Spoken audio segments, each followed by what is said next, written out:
नमस्कार, रुचकर स्वाद यूट्यूब चॅनलमध्ये तुम्हा सर्वांचं मनापासून स्वागत आहे। तर सर्वांना दिवाळीच्या खूप खूप शुभेच्छा। तर आज आपण दिवाळी फराळमध्ये 1 किलो मैद्यापासून शंकरपाळी बनवतोय। अगदी खुसखुशीत आणि अजिबात तेलकट न होणारी खूप साऱ्या लेयर्सची शंकरपाळी बनते। कधीही रेसिपी करताना प्रमाण चुकलं की रेसिपी चुकते, त्यामुळे प्रमाण व्यवस्थित घ्यायचं आहे। शंकरपाळी करण्याची अतिशय सोपी पद्धत सांगितलेली आहे। चला तर मग रेसिपीला सुरुवात करूया। तर इथं आपण 1 किलो मैदा घेतलेला आहे। 1 किलो मैदा म्हणजे 6 ग्लास हा मैदा होतो। तर ग्लासचं प्रमाण अशा प्रकारेच घ्यायचं आहे। एकाच ग्लासनं पूर्ण माप तयार करून घ्यायचे, म्हणजे वजन काटा नसला तरी तुमची रेसिपी फसणार नाही। इथं साखर घेतलेली आपण 1.25 ग्लास। 1.25 ग्लास म्हणजे वजनी म्हणाल तर 300 ग्रॅम होते। असं थोडंसं अर्धा इंच कमी म्हटलं तर 1/2 किलो साखर एका ग्लासमध्ये बसते। आता ही साखर आपण लगेचच मिक्सरच्या भांड्यामध्ये टाकून बारीक करून घ्यायची आहे। आणि इथं 1/2 ग्लास साखर जी राहिली होती तेही मोजून दाखवते, म्हणजे बरोबर 1.25 ग्लास आपल्याला साखर घ्यायची आहे। थोडी कमी गोड शंकरपाळी पाहिजे असेल तर फक्त तुम्ही 1 किलोसाठी 1/2 किलो साखर वापरायची, म्हणजे 1 ग्लास। आता ही छान बारीक पावडर आपण याची करून घ्यायची, म्हणजे पटकन वितळल्या जाते साखर। आता इथं डालडा घेतलेला आहे मी वितळून। तुम्ही वजन काटा असेल तर असाच मोजून घेतला तरीही चालतो। तर इथं मी 150 ग्रॅम डालडा घेतलेला आहे। डालड्याचं प्रमाण जर जास्त झालं तर शंकरपाळी तेल जास्त पितात किंवा मग ते तेलकट असे होतात, त्यामुळे बरोबर अर्धा ग्लास डालडा घ्यायचा आहे। किंवा तुम्हाला तूप टाकायचं असेल तरी पण तूप एवढंच घ्या। तर अशा प्रकारे घ्यायचं आहे। आणि वजनी जर घेत असाल तर व्यवस्थित परफेक्ट वजन करूनच घ्यायचं आहे। आता इथं थोडासा मेल्ट झाला नव्हता डालडा। आता पाणी घेतलेलं आहे 1 ग्लास। 1 ते 1.25 ग्लास तुम्ही पाणी वापरू शकता। तर इथं आपण 1 ग्लास पाणी टाकून घेऊया। 1 ग्लास पाणी टाकल्यानंतर आपण जी पिठी साखर करून घेतली होती ती पण याच्यामध्ये टाकून घ्यायची आहे पूर्णच। तर असं केल्यामुळे पटकन असं वितळले जाते साखर। आणि जर का तुमच्याकडे एखाद्या वेळेस बऱ्याच वेळा काय होतं, दिवाळीच्या रेसिपी करताना लाईट वगैरे जाते, तेव्हा साखर अशीच जरी वितळून घेतली तरी चालतं। तर इथं हे तूप जे आहे किंवा डालडा जे आहे हे आपण याच्यामध्येच टाकून घेऊया। तर बरोबर अर्धा ग्लास आपण इथं मोजून घेतलेला आहे आणि वजनी म्हणाल तर 150 ग्रॅम। आता आपण हे हलकंसं गरम करून घेऊया, जेणेकरून साखर पटकन विरघळल्या जाईल। खूप गरम करायचं नाही आपल्याला। तर इथं 1/2 चमचा मीठ टाकून घ्यायचं आहे मैद्यामध्ये, म्हणजे शंकरपाळीची चव छान लागते। कुठलाही गोडाचा पदार्थ करताना शंकरपाळी असो किंवा आणखीन कुठला, त्यात चुटकीभर मीठ टाकावं असं म्हणतात। तर आता हे पूर्ण मीठ जे आहे ते आपण व्यवस्थित या पिठामध्ये मिक्स करून घ्यायचं आहे। तर इथं आपण 1 किलो मैद्याची शंकरपाळी करतोय। अगदी खुसखुशीत आणि परफेक्ट अशी होतात। तर बघू शकता अगदी म्हणजे हलकंसं गरम आहे हे, जास्त नाही। आणि असं पण काय करायचं तर थंडीचे दिवस आहे आणि थंडीच्या दिवसात डालडा आपण वापरल्यामुळे किंवा वनस्पती तूप वापरल्यामुळे बऱ्याच वेळा ती पटकन पीठ कसल्या जातं, मग ती शंकरपाळी लाटताना त्रास होतो। तर गरम थोडंसं करून घेतलं की जोपर्यंत आपण शंकरपाळी लाटतोय तोपर्यंत ते पीठ थोडंसं गरम असतं, त्यामुळे आपल्याला पटकन शंकरपाळी तयार करून घेता येतात किंवा कट करून वगैरे घेता येतात आणि लाटताना सुद्धा बरं पडतं। आता हे पूर्ण मिश्रण जे आहे ते आपण पिठामध्ये ओतून घेतलंय। एकदम परफेक्ट अशी ही रेसिपी आहे। कुठलं प्रमाण कमी होत नाही, जास्त होत नाही किंवा साखरेचं पाणी शिल्लक राहत नाही, इतकं परफेक्ट होतं। आणि जर का तुम्हाला वाटलंच पीठ थोडंसं घट्ट झाले तर मी इथे 1 ग्लास पाणी घेतलेलं आहे, तुम्ही थोडंसं वाढवून 1.25 ग्लास पाणी घेऊ शकता। तर आता हे पीठ जे आहे ते व्यवस्थित आपण मळून घेऊया। तर पीठ मळताना तुम्ही कशाही प्रकारे पीठ मळलं तरी अतिशय छान अशा लेअर शंकरपाळीला येतात आणि परफेक्ट शंकरपाळी आपली तयार होते। तर एवढं मिश्रण अगदी परफेक्ट असं होतं। आणि शंकरपाळी करताना पूर्ण शंकरपाळी एकाच वेळी करून जरी घेतले तरी चिटकत नाहीत आणि असं निघताना सुद्धा पटकन निघल्या जातात। आता हे छान पीठ मळून घेऊया। साखरेचं प्रमाण थोडं कमी पाहिजे असेल तर तुम्ही 1 किलोला 1/2 किलो साखर टाकली तरीही चालतं। आता एवढ्यामध्ये हे पीठ जे आहे ते एकदम परफेक्ट झाले, हे बघा, होत नाही आणि जास्त पण होत नाही। आता हे पीठ छान मळून घेऊया। तर बघू शकता छान असं हे पीठ मळून झालेलं आहे। अगदी पटकन हे पीठ मळून होतं। याच्यामध्ये खाण्याचा सोडा किंवा दुसरं काही बिलकुल टाकायचं नाही। तर आता आपण शंकरपाळी तयार करायला घेऊया। पूर्ण शंकरपाळी एकदाच लाटून आणि कट करून घ्यायचे, म्हणजे पीठ छान फुलतं आणि शंकरपाळ्याला लेअर छान येतात। तर हे छान असं मळून झालं, हे बघा अशा प्रकारे। तर हे पीठ व्यवस्थित मळून घेतल्यानंतर जेवढं पाहिजे तेवढा गोळा आपण काढून घेतलाय। आता हे लाटून घेऊया। ह्याला पण छान मळून घ्यायचं। जर का तुम्हाला वाटलंच थोडंसं पटकन हे सेट झाले पीठ, तर पाव ग्लास एक्स्ट्रा पाणी टाकायचं याच्यामध्ये, म्हणजे मळताना, म्हणजे थोडंसं वेळ तुम्हाला भेटतं. पीठ मळून जर ठेवलं तर हे लाटून घेऊया. आणि एखादा मोठ्या पाटावर जरी लाटून घेतलं तरी भरभर उरकलं जातं हे. पोळीपाट मोठा असल्यामुळं थोडासा उंडा जे आहे ते मी जास्त घेतलेला आहे. आणि थोड्याशा जाडीच्या शंकरपाळ्या केले की त्याला लेयर्स छान येतात. हे बघा अशा प्रकारे लाटून घेतले. आता आपण कट करून घेऊया. एकदा हे उचलून परत टाकायचं, म्हणजे शंकरपाळ्या काढायला पटकन बरं पडतं. तर कुठं जाड कुठं पातळ करायचं नाही, एकसारखं लाटून घ्यायचं. तर तुमच्याकडे पिझ्झा कटर असेल तर यांनी करा, नाही तर बतईने केलं तरी चालतं. तर अशी बतई असते त्याने कट करून घ्या, म्हणजे एकसारखी शंकरपाळी छान तयार होतात, कट करता येतात व्यवस्थित. तर अशा प्रकारे आपण कट करून घेऊया. तर चौकोनी करायचे म्हणजे लेयर्स छान शंकरपाळ्याला. तर मी तेल गरम करायला ठेवलं आहे. तर आता आपण ही चौकोनी शंकरपाळी कट करून घेऊया. आणि जर काही छोटे छोटे तुकडे तुम्हाला नको असतील तर दुसऱ्या पीठमध्ये मिक्स करायचे, काढून घ्यायचे बाजूला. आणि अशा प्रकारे कट करून घ्यायचं आहे. आणि पीठ मळल्याबरोबर लगेचच शंकरपाळे तयार करून घ्यायचे सगळे. तळायला थोडासा वेळ लागला तरी चालतं, म्हणजे पीठ छान मुरलं जातं किंवा फुलतेत सुद्धा शंकरपाळी छान. पण करायला वेळ लावायचं नाही, का तर हवेत गारवा आहे किंवा थंडीचे दिवस असल्यामुळे वनस्पती तूप ज्याला म्हणतो ते टाकलेलं आहे, त्याच्यामुळे हे पटकन सेट होतं किंवा असं घट्टसरपणा या पिठाला येतो. त्यामुळे पटकन करून घ्यायचं. आता हे छोटे छोटे तुकडे निघलेले आपण पटकन करून घेऊया बाजूला. आणि हे बघा हे पीठ परफेक्ट झाल्यामुळे शंकरपाळ्याशी चिटकून बसत नाहीत किंवा काढायला सुद्धा त्रास होत नाही. तर हे छोटे छोटे तुकडे दुसऱ्या पीठमध्ये आपण करून घेऊया. आणि शंकरपाळे बघा अगदी सहज हे शंकरपाळे निघतात. तर एवढ्या साईजचे शंकरपाळे तयार करून घ्यायचे आहेत. हे बघा अशा प्रकारे एखाद्या ताटात पूर्ण शंकरपाळे असे काढून घेऊया. आणि सगळे शंकरपाळे अशाच प्रकारे आपण तयार करून घेऊया. पहिल्यांदा जरी असाल तर एकदम परफेक्ट आणि मस्त हे शंकरपाळे होतात. जर का तुम्हाला हे वाटलंच खूप मोठे मोठे झालेत, म्हणजे साईजला जास्त जाड झालेत, तर जरा छोट्या साईजमध्ये जरी तुम्हाला कट करून घ्यायचे असेल तरीही चालतं. तर आता हे काढून घेऊया. तर बघू शकता अशा प्रकारे प्लेटमध्ये काढून घेतलेले आहेत. तर आता आपण हे तळायला घेऊया. तर थोडंसं तुकडा आपण टाकून पाहूया त्याच्यात. तर खूप गरम करायचं नाही. हे बघा हलकेसे बुडबुडे निघायला पाहिजेत. मी तुम्हाला थोडंसं झूम करून दाखवते. तर हे बघा अशा प्रकारे बुडबुडे निघायला पाहिजे. खूप गरम जर झालं तर लेयर्स शंकरपाळ्याला छान येत नाहीत. त्यामुळे लेयर छान पाहिजे असेल तर अगदी लो फ्लेमवर, इथं मी 1 किलो तेल कढईमध्ये टाकलेलं आहे. तेल टाकताना किंवा जेव्हा आपण शंकरपाळे तळतो तेव्हा थोडंसं पसरट कढई घ्यायची, म्हणजे शंकरपाळे एके बॅचमध्ये कमीत कमी पाव किलो पिठाचे तरी बसतील.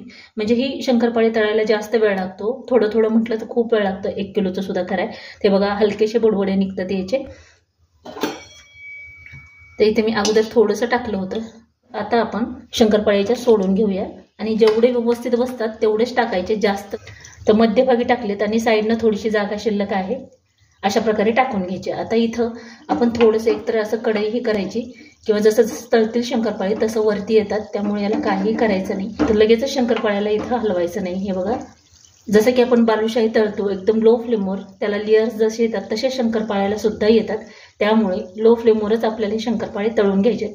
मोठं बर्नर आणि लो फ्लेम हे लक्षातच ठेवायचं. कधीही दिवाळीच्या रेसिपी करताना छोट्या गॅसवर किंवा छोट्या शेगडीवर लो फ्लेमवर करायचं नाही. तर थोडंसं हलवून घेऊया आपण. आणि बऱ्याच वेळा काय होतं, आपण मोठ्या जरी गॅसवर केलं तरी त्याची फ्लेम एवढी पाहिजे तशी नसते किंवा त्या कढईच्या बुडापर्यंत पोहोचत नाही व्यवस्थित, पूर्ण जेवढं बुड आहे तिथपर्यंत. तर दिवाळीच्या अगोदर जर का गॅसचा प्रॉब्लेम असेल तर गॅस रिपेअर करून घ्या. का तर ह्या रेसिपी करताना मग बऱ्याच वेळा पूर्ण पदार्थाला जर जाळ भेटला नाही किंवा तळताना व्यवस्थित तळला नाही तर ते तेलात विरघळू शकते. बुंदी करत असाल तर ती चपटी होऊ शकते, पूर्ण जाळ व्यवस्थित कढईला नाही भेटल्यामुळे असे प्रॉब्लेम होतात. तर दिवाळीच्या अगोदरच हे सर्व तयारी करून घ्यायची आहे. आता इथं बघा एकदम लो फ्लेमवरच गॅस आहे. मी तरी पण तुम्हाला दाखवते, प्रत्येक वेळी गॅस दाखवते मी. हे बघा अशा प्रकारे तेल तर गरम झाले, पण मी इथं साईडला या कढईच्या कानांना पकडू शकते. इथपर्यंत ही कढई गरम झालेली आहे. आता हे हळूहळू जसं तळेल अगदी हलकंसं हलवून घ्यायचं आहे, जेणेकरून पूर्ण शंकरपाळी व्यवस्थित तळल्या जातील. जसं तळतील तसं वरती येतात. गॅस आपल्याला बिलकुल मोठा करायचा नाही. तर आता 2 ते 3 मिनिट झालेले आहेत ही शंकरपाळी आपण टाकल्यानंतर. तर ह्या साईडला म्हणजे वरती थोडेसे यायला लागलेत. जर का लो फ्लेमवर जर तळले तरच त्याला लेयर्स छान येतात. लेयर्स आणण्यासाठी बिलकुल बाकीचं काही करायची गरज नाही पडत.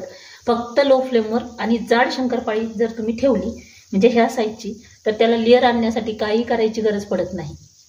ते बघा पूर्ण शंकरपाळी असे वरती यायला लागलेत. एवढ्या जाळीची करायची म्हणजे साधारण हे जे आपलं बोट आहे त्याच्या साईजची शंकरपाळी होते बघा अशा प्रकारे.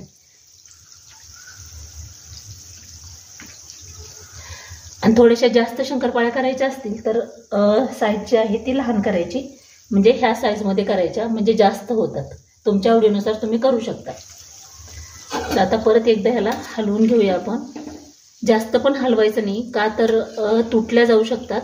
तर हे बघा किती फुलून मस्त असं टम्म झालेले आहेत किंवा लेयर्ससुद्धा छान येतात. तुम्हाला एखादी दाखवते का तर हे बघा थोडेसे कच्चं असल्यामुळे त्याला हात सुद्धा लावता येत नाही, एवढं सॉफ्ट पीठ झालेलं आहे ते. बऱ्यापैकी थोडेसे कडक झालेले, खूप असं हा नरम नाही. तर आता याला एकदा पलटून घेऊया. तर जोपर्यंत व्यवस्थित तळत नाही शंकरपाळे तोपर्यंत, जोपर्यंत बुडबुडे निघतात तोपर्यंत तळून घ्यायचे आहे. जेव्हा बुडबुडे कमी होतील तेव्हाच आपल्याला तेलातून काढायचे आहेत. आणि जर का कच्चे राहिले तर मग नंतर ते नम पडतात किंवा वातावरणात गारवा असल्यामुळे सुद्धा नम पडू शकतात. पण तळण्याची जी प्रोसेस आहे ती व्यवस्थितच झाली पाहिजे. आणि फास्ट गॅसवर जर तुम्ही तळलं तर पटकन वरची बाजू तळल्या जाते, मध्ये कच्ची राहते, पीठ राहतं, मग ती व्यवस्थित लागत नाही. त्यामुळे अशा रेसिपी करताना पेशन्स ठेवूनच करा. वेळ असेल तेव्हाच करा, गडबड बिलकुल करू नकात. आणि लो फ्लेमवरच ह्या रेसिपी करायच्या आहेत. जसं सांगितलं तसं पहिल्यांदा जरी करत असाल तरी परफेक्ट रेसिपी तुमची होईल.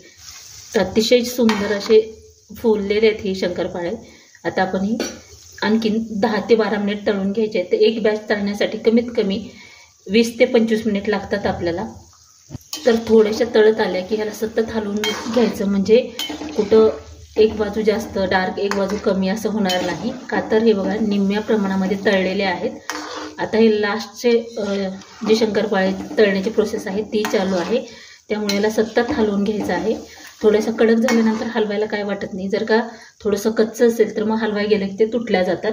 त्यामुळे अशा प्रकारे आपण इथं खाण्याचा सोडा किंवा बेकिंग पावडर काही न टाकता एकदम परफेक्ट असं फुलतात. आणि रेसिपी करताना प्रमाण एकदम परफेक्ट असं घ्या, कमी जास्त बिलकुल करू नका. एक सारखा कलर येण्यासाठी आपण याला व्यवस्थित असं हलवून घ्यायचं आहे. तर बघू शकता थोडंसं लाईट कलर आलेला आहे याला, गोल्डन. आणखीन आपण 4 ते 5 मिनिट याला तळून घेऊया बघा. तर आता याला सतत हलवून घेऊन आपल्याला आणखीन 5 ते 6 मिनिट तळून घ्यायचे आहे. आणि शंकरपाळे तळताना खूप डार्क रंगावर तळायचे नाहीत, नाही तर खूप लाल रंग होतो त्याचा. थोडासा गोल्डन झाल्या, थोडंसं पांढरट आहे तोपर्यंत जरी काढला तरी नंतर त्याला 10 मिनिट तरी तळण्याची प्रोसेस मधल्यामध्ये चालू असते. त्यामुळे थंड झाले की आणखीन डार्क रंग येतो. तर इथं मी हे बघा अशा साईजच्या करून घेतल्या, थोड्याशा लहान साईजमध्ये निम्म्या आणि थोड्या मोठ्या साईजमध्ये निम्म्या.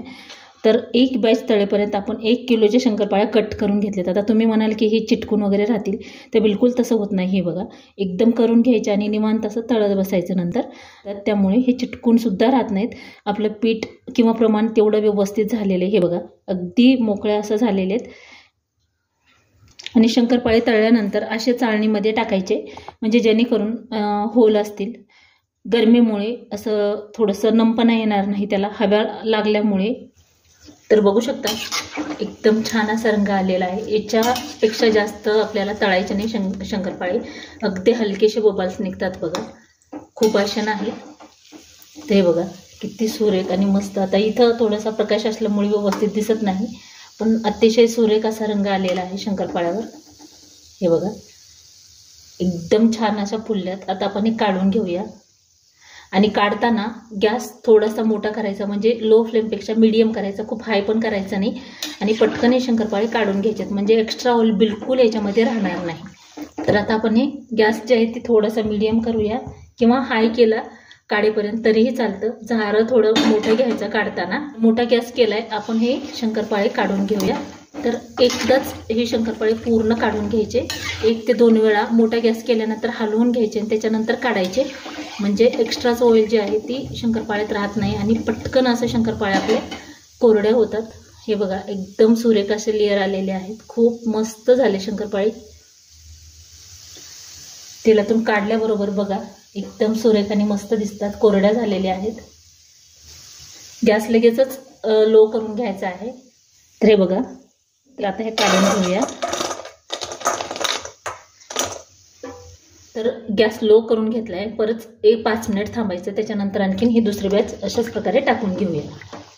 तर एकदम लो फ्लेमवर तळल्यामुळे बघू शकता एकदम छान असे लेयर्स येतात शंकरपाळ्याला आणि शंकरपाळे आतपर्यंत अगदी छान तळले जाते आणि खुसखुशीत होते. त्यामुळे शंकरपाळे तळताना अगदी लो फ्लेमवर तळायचे आहे. आणि जेव्हा आपण ही शंकरपाळे तळतो तेव्हा शंकरपाळीत डालडा वापरलेला आहे, तेव्हा तेलात उतरतो. मग तेल ते भाजीला टाकता येत नाही किंवा कुठलं तळण तळता येत नाही. त्यामुळे शंकरपाळे तळून राहिलेलं तेल असेल किंवा बालुशाही करून राहिलेली चाचणी किंवा म्हणजे पाक असेल, त्यामध्ये तुम्ही मैसूर पाक बनवू शकता. फक्त 1 ते 2 चमचे तुपाचं टाकायचे, म्हणजे त्या मैसूर पाकला चव छान लागते. तर हे बघा लेयर्स किती सुंदर आलेले आहेत. तर अशाच प्रकारे सर्व शंकरपाळ्या आपण तळून घेऊया. तर बघू शकता अगदी कोरड्या वा तेलकट झालेली नाहीत, इतकी परफेक्ट ही शंकरपाळी झालेली आहे, खुसखुशीत आणि लेयर्स असलेली. तर अशा प्रकारे तुम्ही ही एकदा नक्की ट्राय करा. व्हिडिओ आवडला असेल तर लाईक करा, शेअर करा, सबस्क्राईब करा आणि पूर्ण व्हिडिओ पाहिल्याबद्दल धन्यवाद. चला तर भेटूया अशाच एका छानशा रेसिपीमध्ये. Bye bye and take care.